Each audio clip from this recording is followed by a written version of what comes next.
Olá, pessoal! Estamos aqui na segunda parte de compartimento de líquidos orgânicos, videoaula da disciplina de Fisiologia Humana, voltada para técnicos de enfermagens e alunos de outros cursos técnicos da área de saúde.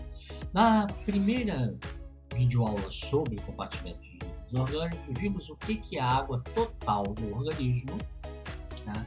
E como ela é distribuída, né? Por exemplo, no adulto jovem do gênero masculino, vimos que 60% do peso do indivíduo é água, 40% água intracelular, 20% extracelular, 15% no intestino e 5% no intravascular. Aí vimos que há variações de percentuais, como também de gênero, então entre homens e mulheres, adultos jovens eutróficos, né? 60% no homem, 56% na mulher, que forem ambos do mesmo gênero, porém em faixas etárias distintas, temos um grande percentual no recém-nascido e um baixo percentual no idoso, mesmo que eutrófico e do mesmo gênero quando comparado ao adulto jovem. Vimos que há também quanto ao estado trófico, que é aquele que quanto ao peso relacionado à idade, gênero e estatura. Vimos, né, que o desnutrido tem um percentual de água maior do que o seu correspondente em idade e gênero não desnutrido, e o obeso tem um percentual de água menor também quando comparado ao mesmo gênero eutrófico e com a mesma faixa etária. Bem, vamos agora à segunda parte desta videoaula de compartimento de líquidos orgânicos, dando continuidade aí à temática. Então, hoje, dentro da temática, nós vamos ver a água do intracelular, eu falei na última videoaula, que é toda a água que está dentro das células, que tem contato com a camada interna da membrana celular, citoplasmática. Então, a gente pega todas as águas de todas as células, não importa se em repouso ou não, e colocar dentro de um pote, ela corresponde percentualmente a 3/4 de toda a água total do organismo, que no adulto jovem do gênero masculino eutrófico corresponde a 40% do peso desse adulto jovem. Já a água que tem contato com a camada externa da membrana citoplasmática, que está dentro do corpo humano, mas na camada externa, o que a gente chamava lá na homeostasia de meio interno, é o líquido no compartimento extracelular. Então ele corresponde a 1/3 de toda a água total do organismo, que no adulto jovem do gênero masculino eutrófico corresponde a 20% do peso. Essa água do extracelular, ela é subdividida no meio intersticial e no meio intravascular. O meio intravascular é a água presente nos capilares, também chamada de microcirculação, presente nos vasos arteriais, presente nos vasos venosos, e aí corresponde a toda da água toda que está no extracelular, apenas 1/4 é água dentro do vaso, intravascular, que no adulto jovem do gênero masculino eutrófico corresponde a 5% do peso dele. Até lembrei do vídeo anterior que não é 5%, não é sangue. Sangue é em torno de 8%, tá? Sangue não é só água. A água, o líquido ali, é que é 5% do peso. E a água que está fora das células, presa dentro dos tecidos, também fora do vaso, que tem contato direto com a membrana citoplasmática das células, mas no seu lado externo, é chamado de líquido do meio intersticial, que corresponde a 3/4 de toda a água que está fora da célula. Isso nós vimos que nem sempre é assim. No desnutrido, a gente tem mais água no intestino do que dentro do vaso. A distribuição entre intracelular e extracelular é a mesma. O percentual de água total varia quando comparado com uma pessoa não desnutrida. Porém, a gente tem, quanto mais desnutrido, principalmente proteico, quando é só caloria nem tanto, mas desnutrição proteica, que é o famoso kwashiorkor, nós temos um percentual de água maior no intestino do que no vaso. Então, em vez de ser 3/4 da água extracelular do intestino e 1/4 no vaso, nós temos menos de 1/4 no vaso, e quanto mais desnutrido proteico, menor é do vaso e maior no intestino. Não há variação entre o intra e o extracelular. Assim como também no recém-nascido. O recém-nascido, como fisiologicamente tem menos proteína dentro dos vasos, e os vasos eles tendem a puxar, a proteína do vaso tende a puxar a água para o vaso e tende a dificultar a sair para fora, o recém-nascido também, principalmente nos primeiros dias, à medida que as semanas vão passando, isso vai se corrigindo, ele tem menor percentual de água, não é 3/4 que é de água do extracelular, que a intersticial é mais de 3/4. E se for prematuro, mais ainda, em menos de 1/4 do vaso. Agora, essa distribuição, isso a gente já falado, né? Só estou revendo no vídeo anterior. Agora, neste vídeo, nessa videoaula, uma coisa que vai me chamar a atenção é o seguinte: o porquê que a água intracelular é intracelular? É só uma questão de sítio, de localização anatômica? Não. Se você pegar todas as células em repouso, quando elas não estão em atividade, seja ela qual for, do hepatócito, células epiteliais, células neuronais, qualquer que seja a célula, a composição iônica da água, do líquido intracelular, é semelhante entre todas elas. Não há diferenças significativas. Quando elas entram em atividades, aí cada célula entra em atividade, desempenha funções específicas e aí vai ter uma alteração iônica específica também, mas que as diferencia das demais células. Mas esse líquido intracelular, ele não é só chamado de intracelular porque ele está dentro da célula. Eles têm uma unidade, eles têm variações não significativas quando as células estão em repouso. Não importa se é o hepatócito, se é a célula lá do osso, do dedão do pé, do osso do crânio, do neurônio, das células epiteliais do intestino, não importa. Se a célula está em repouso, a composição iônica é sem diferenças significativas.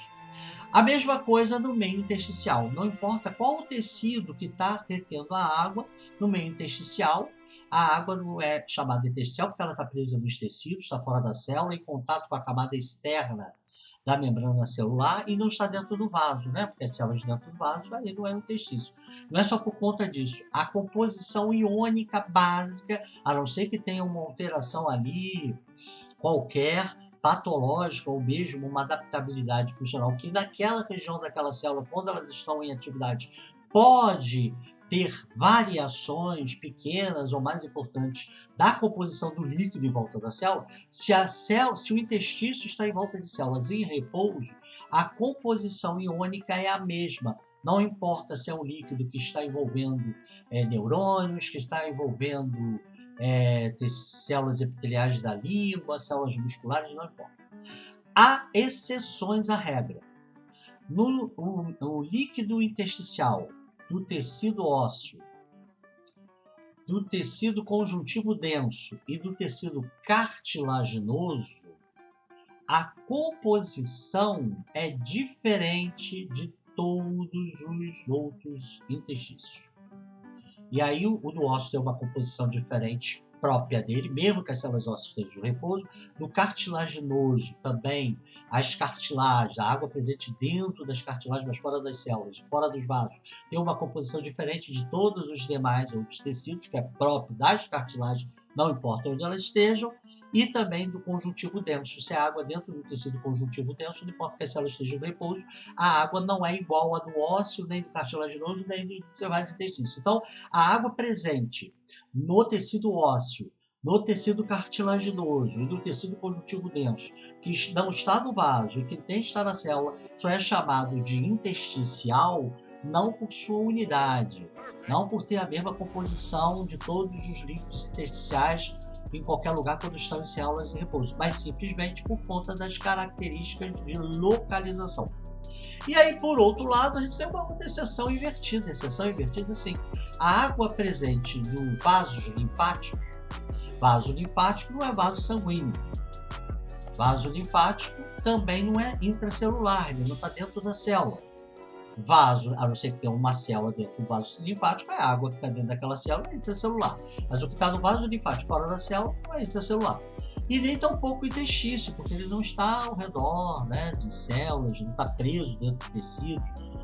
Mas ele também é considerado líquido intersticial por causa aí sim da composição.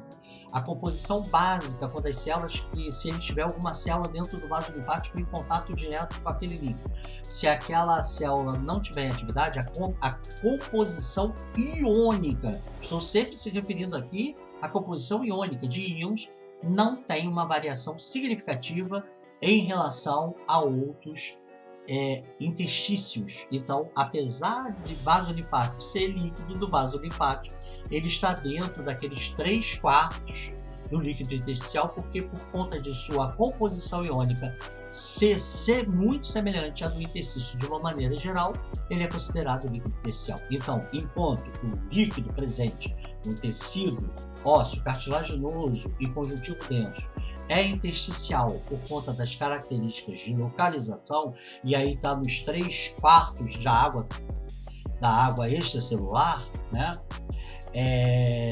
O líquido do vaso linfático, apesar de não ser interstício, também é computado aí, porque ele, em termos de composição, é semelhante ao líquido intersticial de uma maneira geral.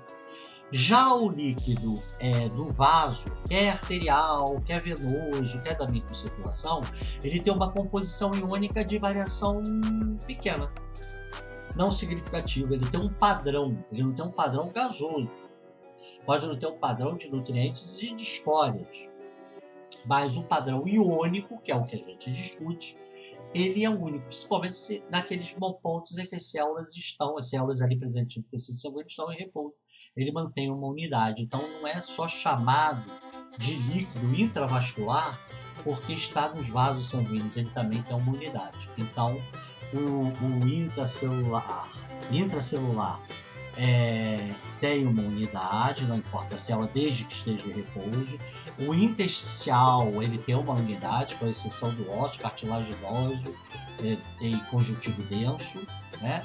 E aí a gente inclui o linfático, porque tem uma composição semelhante à do interstício, e a do intravascular tem uma composição que é diferente do interstício, né? Apesar de ser um líquido extracelular, e diferente do intracelular, mas comum a todos, de composição iônica, porque, por exemplo, o sangue arterial, de uma maneira geral, a maioria deles é rico em CO2 e pobre em CO2. O sangue venoso, a maioria das veias, nem todas, são ricas em CO2 e pobre em CO2, mas não é isso que eu estou falando de íons. Bem, então vamos lá. E os transcelulares? Por exemplo, o líquido que está dentro do hepatócito é intracelular, beleza? Assim como está dentro do neurônio de uma célula epitelial, não importa onde ela esteja.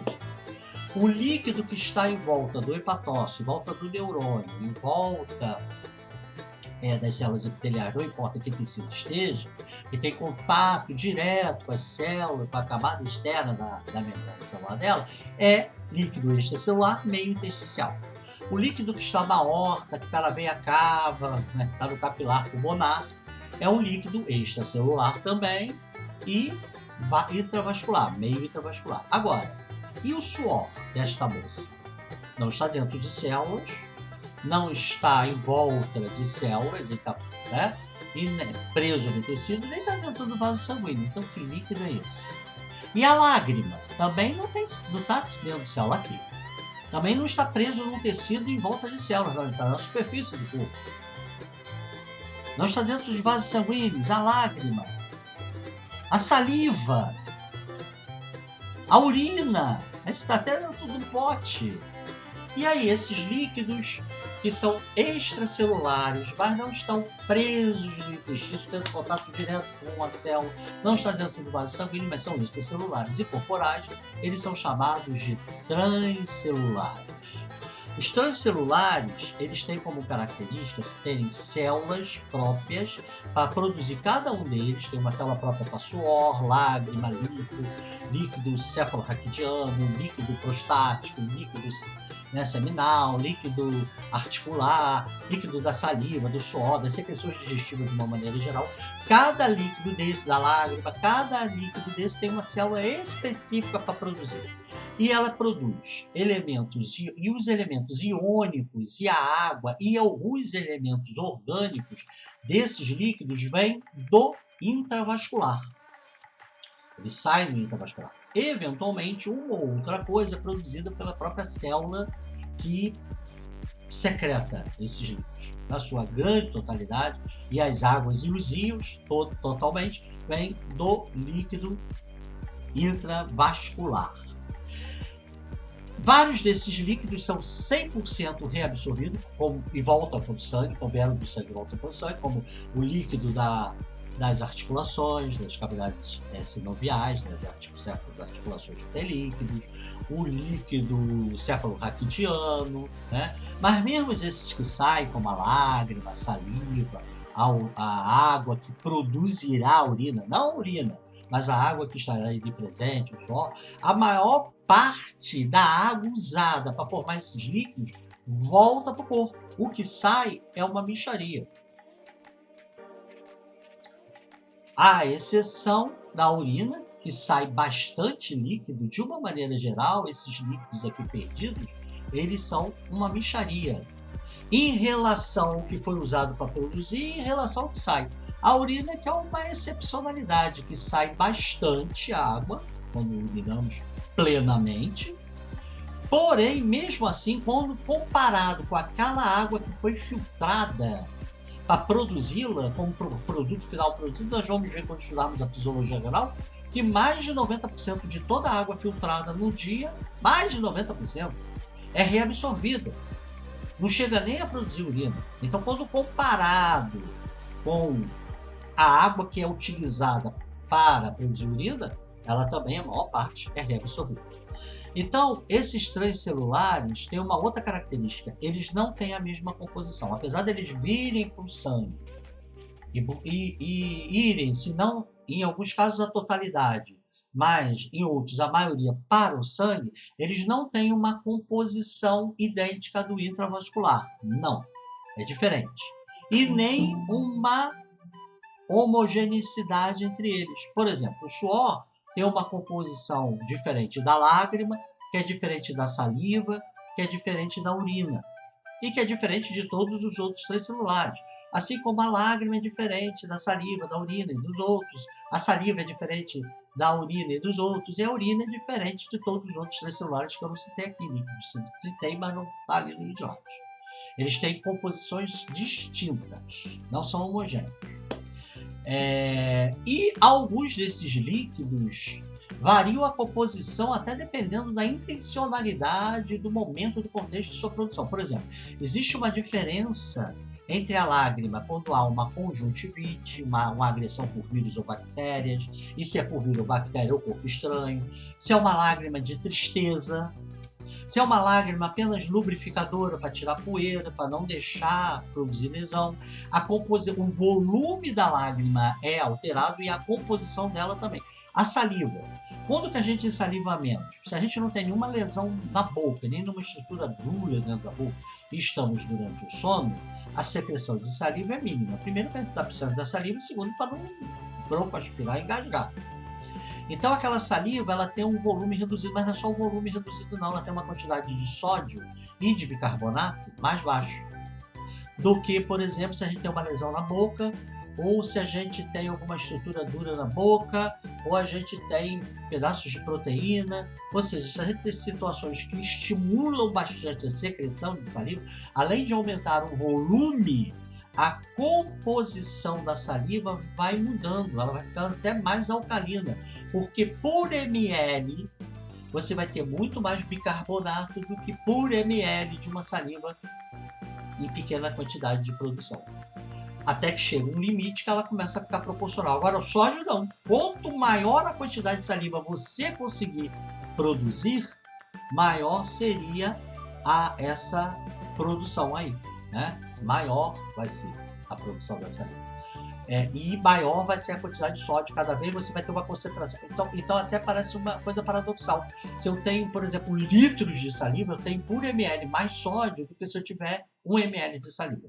Então estou vendo que eles não conseguem ser homogêneos, muitas das vezes, nem entre ele mesmo, quanto mais entre os outros. Então a gente não pode escrever aqui como acontece com as células, como acontece com o líquido intracelular, como acontece no líquido do meio intersticial, com exceção daquelas excepcionalidades, né? Ósseo, cartilaginoso denso e conjuntivo, que é diferente, e nem o que acontece dentro do intravascular, que eles têm uma composição, né? Todo o intravascular é tudo semelhante, em termo iônico, o intracelular também não. Aqui cada transcelular é único e cada um deles, dependendo do contexto, dependendo do transcelular que está sendo falado, ele também se modifica a sua composição, tá? Então, o que caracteriza os transcelulares é serem secretados a partir de elementos do sangue, somente água e íons e às vezes elementos orgânicos, né? Por células especializadas, e cada transcelular é uma célula especializada. Esses transcelulares em situações fisiológicas praticamente voltam para o sangue, se não na sua totalidade, alguns voltam na sua totalidade, outros na sua grande maioria, a maior percentual, volta para lá. E aí, mas não tem uma unidade iônica entre eles, beleza? Por isso que são chamados de transcelulares. E aonde que entra no percentual? Bem, se é um adulto jovem do gênero masculino, nós não vemos que 5% do peso dele, né, se ele for eutrófico, é claro, é água do intravascular, então também inclui aí os transcelulares. Quando a gente fala intravascular, a gente está colocando também os transcelulares. Agora, para a gente fechar essa segunda parte da aula de compartimento de líquidos orgânicos,